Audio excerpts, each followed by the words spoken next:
Hello everyone, my name is Cecilia and welcome to my YouTube channel and welcome to this playthrough of Mass Effect Legendary Edition. It's been a little while since we've played and perhaps you've noticed that my background is a little bit different.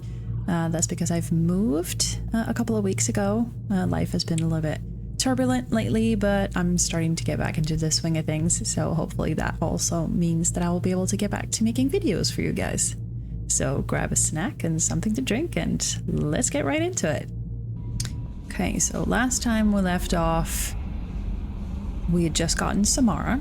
So today I think we're gonna do some side quests.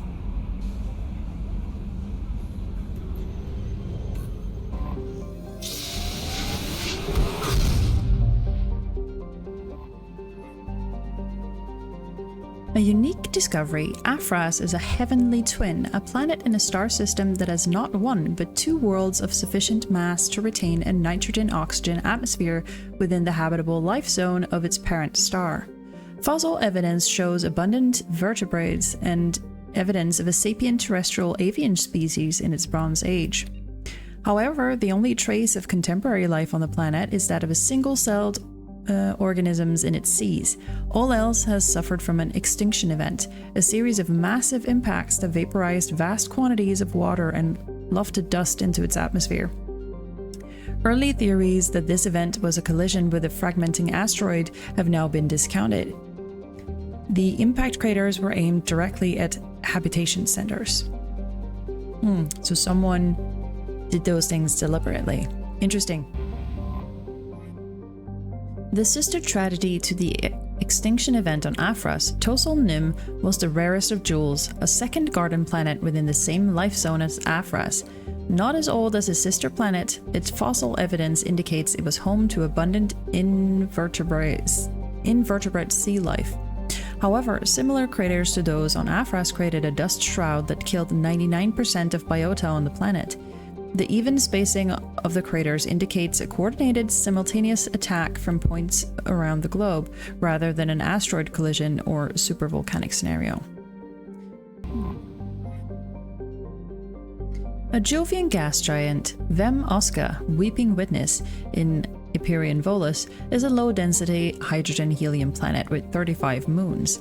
Later this year, 33 of the moons will be visible from the planet's surface in a conjunction, an event that will be recorded by space probes from all over the galaxy. I mean, that sounds pretty exciting. I have detected an anomaly. Sadaban is a large, dense planet named for a Volus god of punishment.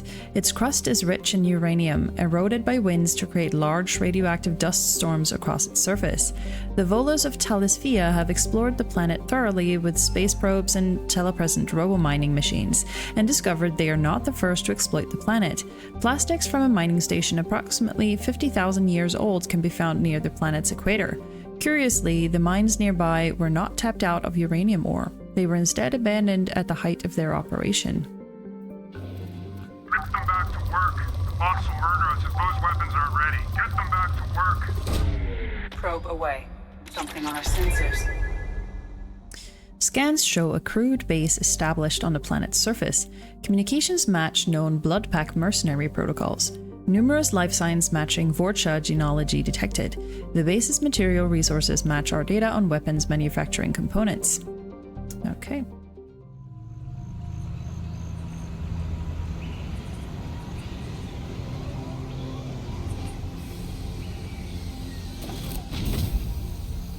I am detecting a large power source inside the base. It is probable that destroying it would disrupt the entire facility. Okay, let's go. Talisk, you'll get your resources when they're good and ready. You want to come mine these rocks yourself? Everything will be ready for the attack. If you'd gotten me the additional Vorcha I asked for, it would have been done by now. Salamul. Okay.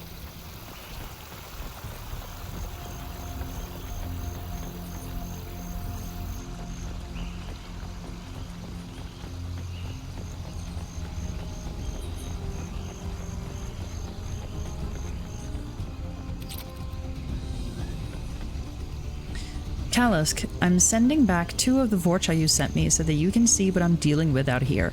I suggest you not arm these morons. These piss-poor shots are more likely to blast the broadside of one of your generators and hit their intended targets.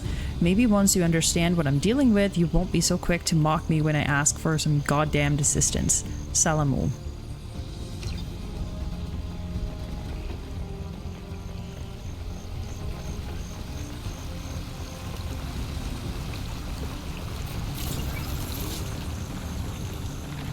Look out! Sorry for shooting. Let's scratch one.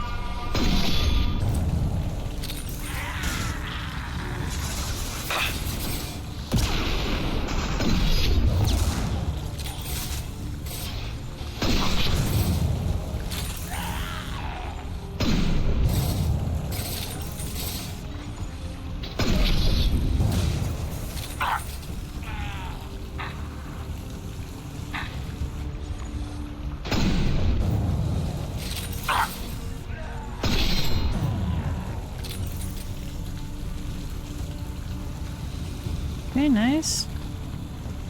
We got those taken care of.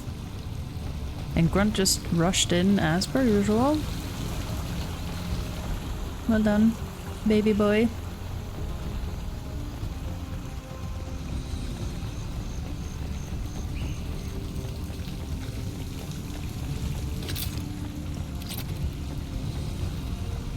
Kalisk, some of my Warcha have gone missing. I need more if you expect us to get this work done on schedule. I don't care how you get them. Ask Garm for his extras. He has to have some cast-offs that are good enough for mining duty. Salamu. Well, too bad, because Garm is dead.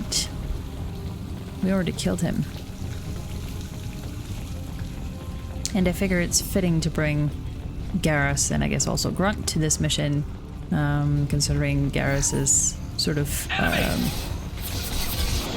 grudge that he has against the mercenary packs of Omega, and Bloodpack being one of them.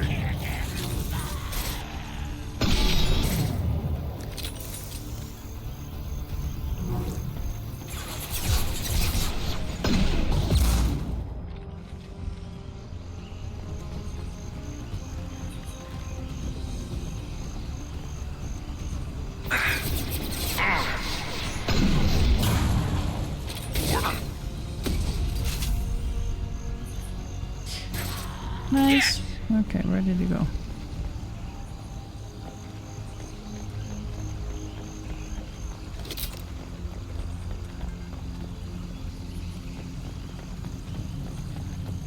Right, so that is where we need to go. Everything. Yeah.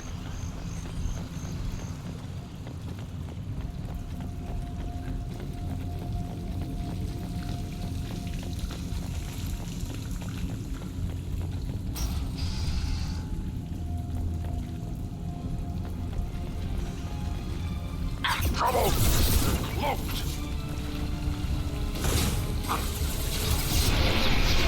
Start shooting. Fire! Enemy charging! Enemy charging!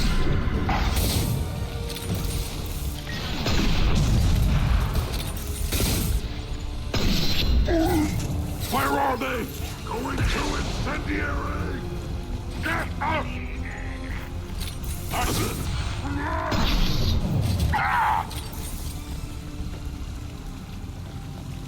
Nice, we got him.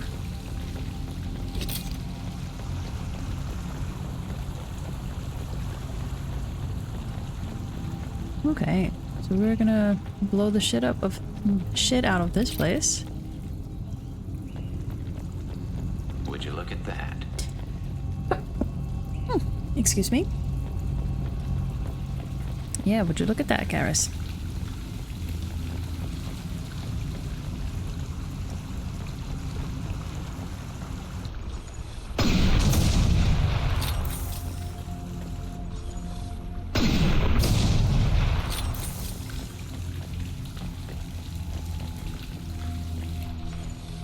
And you're right in my way, of course.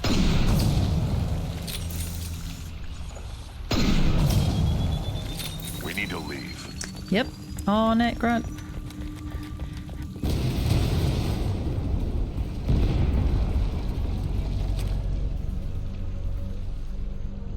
I'll take it. Nice. That's a short and sweet mission. Demolished Bloodpack Weapons Production Facility. Decimated Bloodpack Vorcha soldiers. Nice. Well done.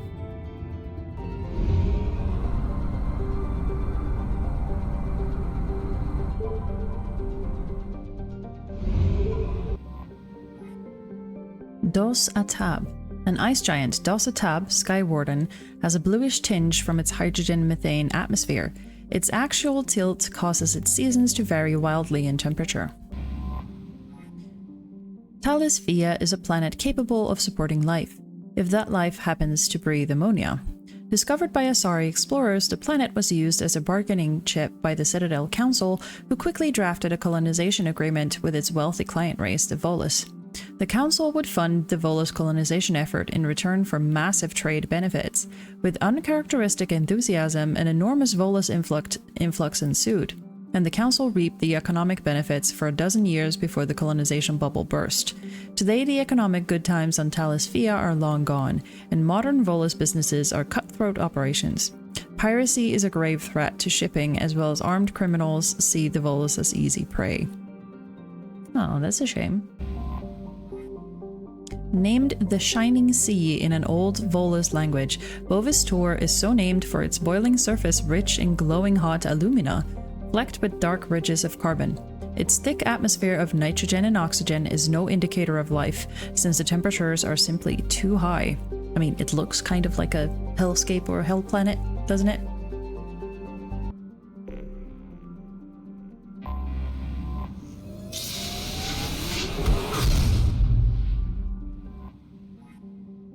A common methane ammonia gas giant, Setic is best known for the infamous Kalthor camp. Established on the ice moon of Jasis, Kalthor was a Blue Suns hostile environment training facility run by a cadre of former Batarian Special Intervention Unit operators. In 2168, a cluster-wide scandal broke out when it was revealed that the mortality rate of recruits sent to the camp might be as high as 18%. Investigation by Asari authorities based on Ilium uncovered group graves around the facility containing the remains of several hundred recruits dating back 2 decades. The camp was immediately closed and the remains sent back to their worlds of origin. An inquest by the Blue Suns found the Batarian commandos had used harsh training methods, but these were consistent with their own training to join the SIU. The Batarians were exonerated, though Kalthor was shut down, and they were reassigned to other units. As the Crescent Nebula is beyond the sphere of Council law, no civil charges could be filed against the Blue Suns. Dorier is a large, hot world with a poisonous atmosphere of acidic nitrogen oxides. While the planet is too close to Lusarn for this to condense and fall as rain, this makes the environment too hostile for forms of life more sophisticated than bacteria to evolve. Iyun Tanta is remarkably close to Earth. Its orbital distance is similar, and while slightly larger, its reduced density yields similar mass, atmospheric pressure, and gravity. There the similarities end, for Lusarn is a hot class F star, emitting over 8 times the energy of Sol. Iyun Tanta is a parched wasteland, its water long since boiled away into its nitrogen carbon dioxide atmosphere. A handful of mining outposts dot the hellishly hot surface. The crews remain in underground bunkers, sending remotely controlled machines out at night to do surface work and load cargo for shipment. Jontan is a fairly standard close-orbiting Pegasid gas giant, orbiting the star Lusarn at high velocity and heated to temperatures of over 1,000 degrees. Analysis of its orbit has revealed a core of heavy elements with a mass double that of the planet's hydrogen-helium atmosphere. I have detected an anomaly. Tarith is broadly Earth-like, with a fatal flaw. It has a relatively high amount of chlorine in its atmosphere, the reason for the greenish haze that becomes apparent when looking at the horizon. Chlorine has become a vital component in Tarith's plant life. As a defense mechanism against native herbivores, many species evolved the ability to release cloud of toxic chlorine when disturbed. This gas is heavier than the atmospheric oxygen and tends to settle in low places. While avoidable, this has placed Tarith near the bottom of the list for colonization. There are intermittent signals orbiting Originating in the heart of a large chlorine swamp, they appear to be coded, though it's not impossible that they are garbled distress signals from a downed civilian ship. Okay, so that is what we're going to be investigating. The Horcher are hungry for battle. We're just waiting on the weapons at this point. Now, Launching probe. Something on our sensors. Preliminary scans indicate a high-powered communications relay on the planet. Communications match known blood-pact mercenary protocols. A concentration of Krogan and Vorcha signals are massed inside what appears to be a mining operation. Life signs detected. Unknown species. Advice, caution. Okay, let's do it.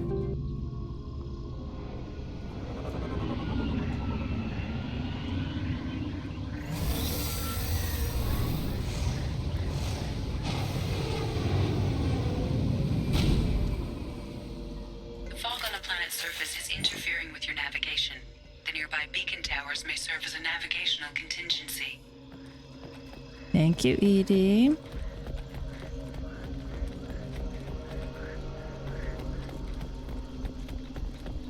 Now we're gonna be faced with rampaging Clixon, right? Could do without those. Damn, what happened here? Good question, Garrus. I have no idea.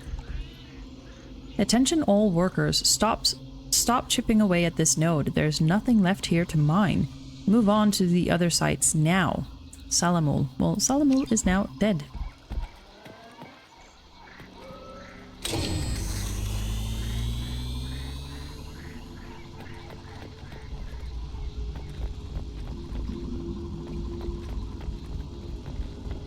Toxic atmosphere. Stings a bit. Thanks, Grunt. That's very helpful.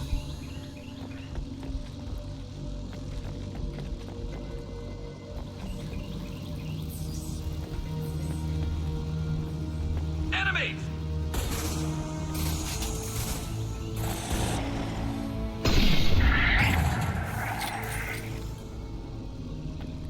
This was one. Question is, are there more?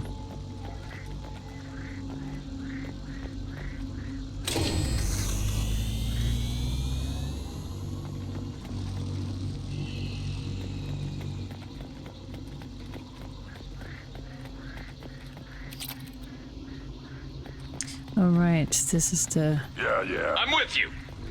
planet where I tend to lose my companions. Because they,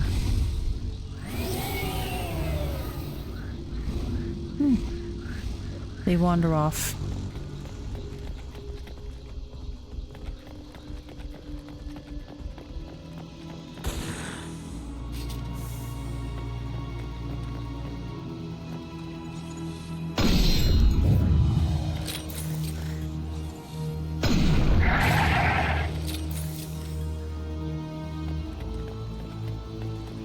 Nice, and I'm on it! Yeah. you guys went. Oh. You ran up here. Hostile! Whoa. Fuck you, scared me, Garrus.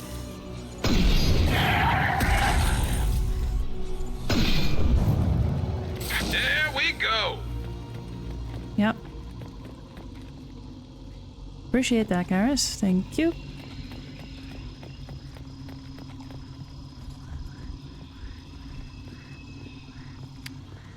Right, I guess we're going up here.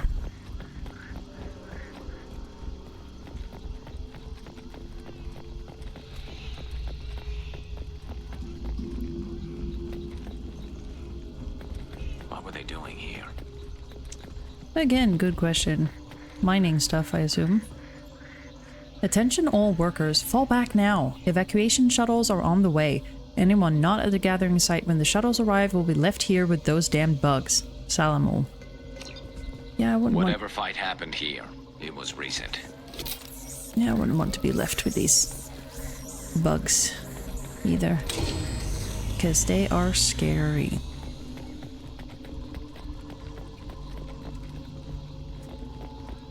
In case you haven't noticed, I'm not a big fan of the Clixon.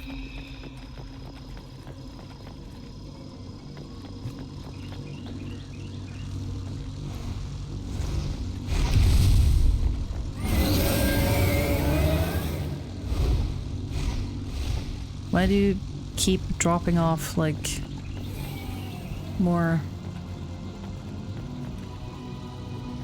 angry clicks in? Moving. Right. Time to fight.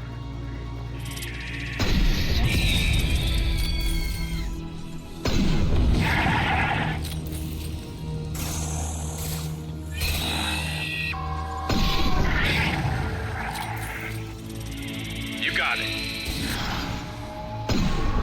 Full fire, Shepard!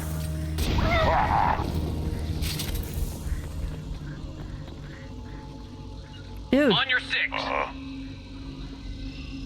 where the heck are you going? Please come with me and don't run away from me, alright?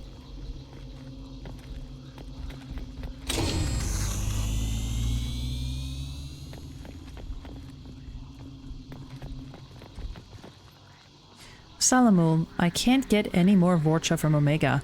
Garm has his own problems. You're gonna have to man up and deal with this on your own. Maybe build a beacon path. I bet those damned Vorcha are just wandering off into the fog and getting lost. Kalisk.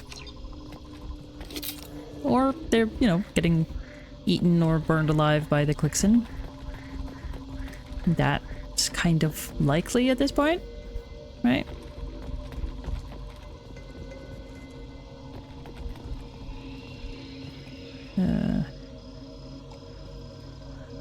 Right, we're going up there.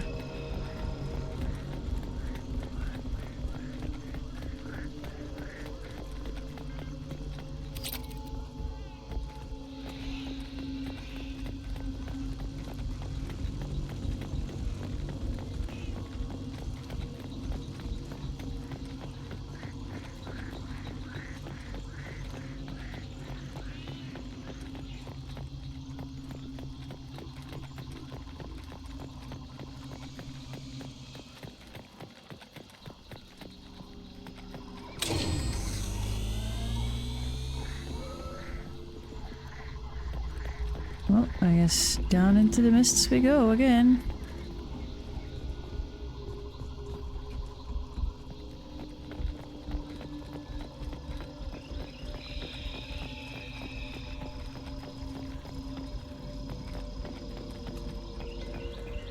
I guess it's kind of realistic that I keep losing my companions and that they keep running off, since that would, you know, mean that this fog is disorienting for all of us. Fuck off.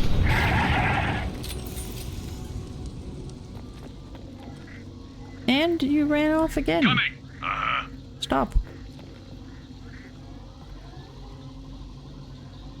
Guys.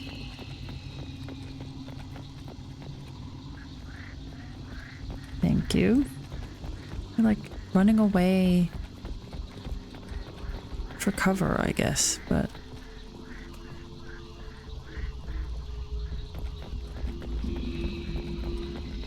not helpful. Yeah, so that's where we're going. What's up here, though? Nice shooting. Yes, what's up here is Vorcha. The few that still remained, I guess.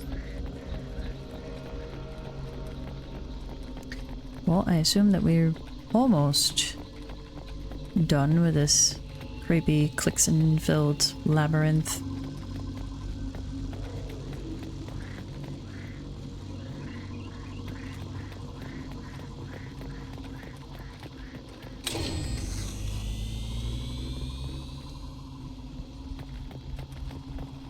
Almost.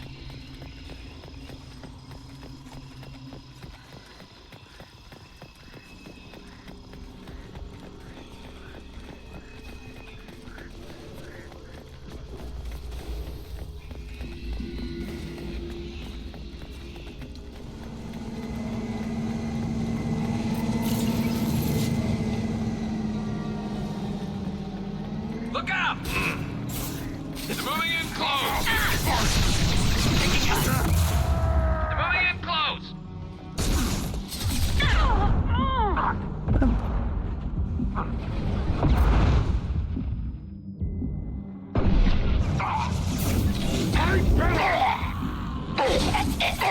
Enemy charging!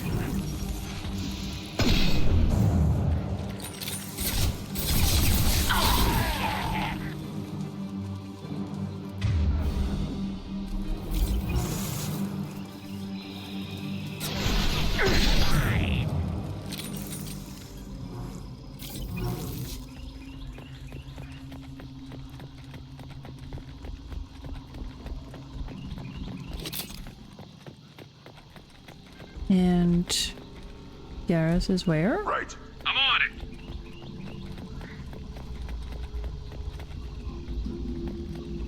Yeah, okay, so that explains why that fight was a bit chaotic, because Garrus ran off.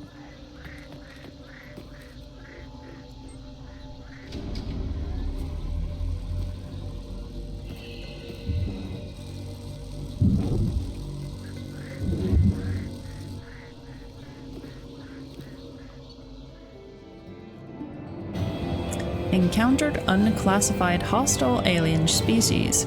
Eliminated blood pack forces. You're too small. From Morlan. I am sorry, my mate. I leave you for Krogan because you are not endowed as good for your species. Oh dear. Do you fear those words? Morlan's famous shop sells many enhancements online that are not restricted by Citadel trading regulations. Whether you require hormone augmentation, cybernetic enhancement, or genobiotic xenografting, Morlan has many things you will be pleased with. All species and gender order online from Morlan's famous extranet site, hot linked from this message. Product availability varies by local trade regulations. All Element Zero products require shipping surcharge, no shipping to Omega, Krogan reproductive organs not available, other restrictions may apply. Oh dear, that's a lot of caveats, aren't there? Therapy. From Han Olar. Shepard, they say you're alive, that you cheated death, that sending you this isn't just a pointless exercise as part of my therapy. They say a lot of things. I'm still alive, she still isn't. I hear you killed Benezia. Nicely done. Another woman I helped kill, if my information did any good. They want me to thank you. The Rachni would have killed us all had you not shown up. It would have been right. Why me and not her? Why did you show up then and not before? They think that they can fix me. But maybe you're not really back. Maybe I died. Maybe I didn't close that door in time. Maybe I held it open to give her a chance and the Rachni ripped my suit open and I died of exposure there on Peak 15. Maybe I'm a martyr and this is an ugly hallucination before a glorious afterlife. But if I'm not, then thank you. Han Olar. Oh, that's really sad. Like, really, really sad. He's so traumatized about what he went through on Peak 15, and no wonder, considering what happened there. Still, it's sad to receive this message, seeing that he's still suffering so much. Still alive. Anaya. Greetings, Commander. I'm not completely sure this will get to you, but thanks again for helping me deal with Samara. The Eclipse mercs have gotten real quiet around here, and my superiors have backed off too. No idea if the two are related, but hopefully the next time I meet a Justicar, I can give her the respect she deserves. I still can't believe I worked a case with one of them. You're a lucky human. If I find any more data on her target, I'll pass it along. Thanks. Detective Anaya, Nos Astra Law Enforcement. Nice. GBC News, breakthrough with AI ship. Antillin, a breakthrough today in the case of the mysterious ghost ship in the Antillin system. Famed exobiologist Jordan Detweiler from the MIT's Extraterrestrial Studies Group traveled to the ship, now held in quarantine. Detweiler engaged the ship's AI system, which has been piloting the craft for an undetermined number of years and appears to be the sole sentient life form on board. Given previous failed communication attempts, Weiler explained how he succeeded. In rudimentary terms, it was an IQ test. The ship's AI was determining that we weren't some band of dullard space pirates, that we understood things like quantum string theory, emergent systems, and a host of other advanced concepts. I was able to satisfy its demands and gain access to the interior. I need to do more analysis, but I think this is the exo-archaeological find of the century. I will say that the ship appears to be at least 8,000 years old. Why didn't they do anything with this? Like, this is just a news article and then they don't, like, do anything with this? Because, I mean, this is kind of huge, isn't it? GBC News, AI ship houses entire species. Antillin. The scientific community is abuzz today after the latest report from MIT exobiologist Jordan Detweiler was filed last night from the Antillin system, where he's currently investigating a mysterious ghost ship. Claiming a breakthrough, Detweiler writes, "What I've discovered is nothing short of astounding.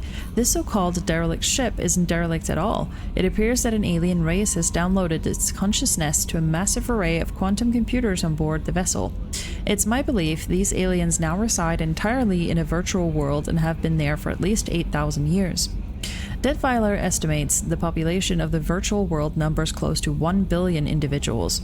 He explains the ship's AI is something of a caretaker to these people, or even a god depending on how you look at it. More importantly, the AI is now requesting our help. It says a power failure is imminent and threatens the entire virtual civilization. Okay, so I'm sort of wondering if that's the follow-up to this then? That the reason why they didn't do anything with this is because there was a power failure and everyone died. That would be very tragic, but I mean, it's a nice plot thread that they could have done something with.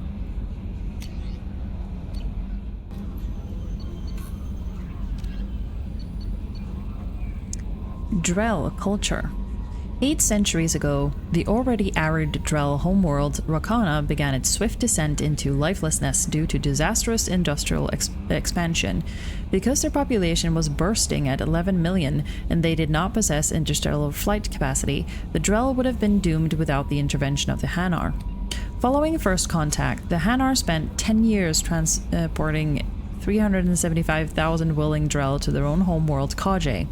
The remaining billions perished in the dying world, warring against each other for diminishing sources of water and food. Today, only a few thousand survive on Rakana in clusters never exceeding a few hundred. Now a cemetery world, Rakana's population can double during pilgrimage season. Drell have been part of the galactic community for almost 2 centuries. Most reside on Kaje, content to coexist with the Hanar. Those who leave Kaje tend to be adventurers. Gifted by the Hanar with acute perception of interspecies body language, solitary Drell travelers often seek out new species elsewhere, adopting that species' culture and rarely returning to Kaje. Such Drell number in the thousands and are scattered across the galaxy, tending towards quiet, integrated lives. On Kaje, the Hanar afforded the Drell every opportunity to thrive, while outsiders and even some Hanar regard the Drell as junior partners, if not actual servants. Drell have integrated themselves into every level of Hanar society as respective productive citizens. Okay, that's neat, I suppose. Alright, and that is where we're going to be leaving off for today. It's a little bit shorter video today, but hopefully the next few ones will be a little bit longer and we'll get the story moving forward. Thank you so much for hanging out with me and for continuing to watch this series. If you want to continue to follow along on my and Nora Shepard's journey, then don't forget to click the subscribe button and also click the little notification bell so that you won't miss any time I upload a new video. Thank you so much, and I will see you all in my next video. Bye!